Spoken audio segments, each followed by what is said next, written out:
Have you ever wondered how modern medicine became what it is today? Why we rely so heavily on pharmaceutical drugs? And why holistic medicine, something our ancestors used for thousands of years, got sidelined? Well, in this video, we're going deep. By the end, you'll see how industrial titans like John D. Rockefeller and Andrew Carnegie reshaped medicine, creating a system that, for better or worse, we still live under today. Let's dive in.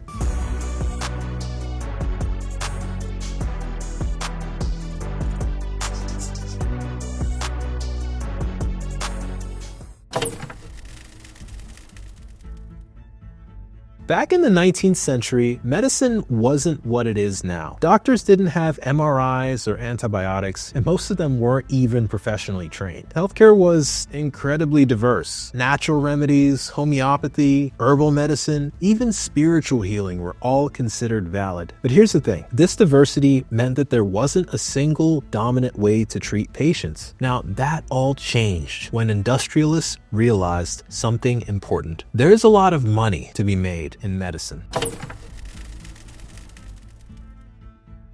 Let's start with John D. Rockefeller. This man wasn't just an oil tycoon, he was the oil tycoon. By the late 19th century, Rockefeller controlled 90% of the US oil market through his company Standard Oil. But what does oil have to do with medicine, you might ask? Well, a lot actually. You see, petrochemicals, which are byproducts of oil, became a major ingredient in synthetic drugs. Rockefeller saw an opportunity. If medicine could move away from natural treatments to drugs made from petrochemicals, he could corner the market. At the same time, Andrew Carnegie, who made his fortune in steel, was also interested in medicine. Unlike Rockefeller, though, Carnegie wasn't looking to sell drugs. He was interested in shaping society. Together, these two men would revolutionize medicine, and not necessarily for altruistic reasons.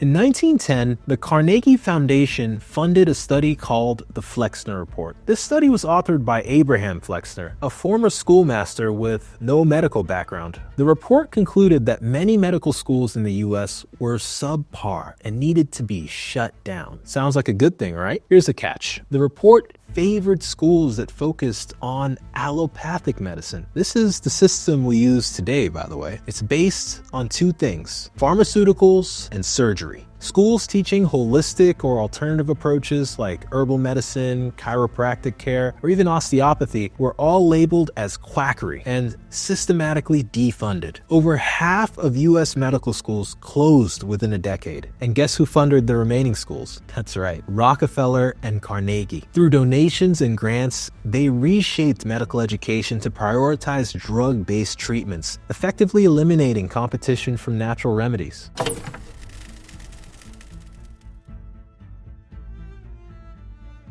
Now, to enforce these new standards, the American Medical Association, or AMA, became the gatekeeper of medical practice. Rockefeller and Carnegie funded the AMA to accredit schools and hospitals that adhered to allopathic principles. At the same time, Rockefeller invested heavily in pharmaceutical companies. The first blockbuster drugs, painkillers, antibiotics, and vaccines all came out of this era. These drugs were revolutionary, no doubt, but they also came with a hidden agenda. They created a system where medicine was less about prevention and more about treatment. Why get to the root cause when you can sell a lifetime of pills?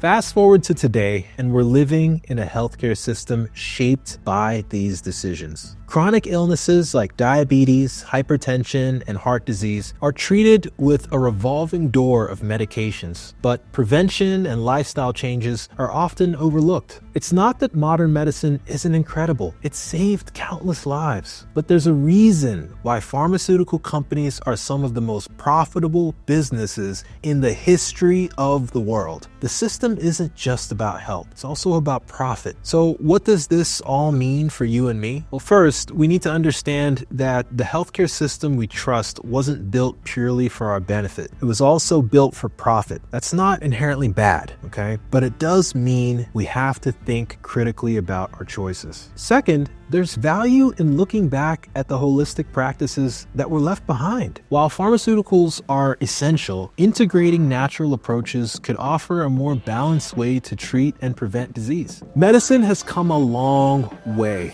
but the journey isn't over. If we want a healthier future, we need to demand transparency and balance in healthcare. Let's not forget where we came from or who shaped the road we're on. Stay curious, stay informed, and as always, stay dynamic. Peace.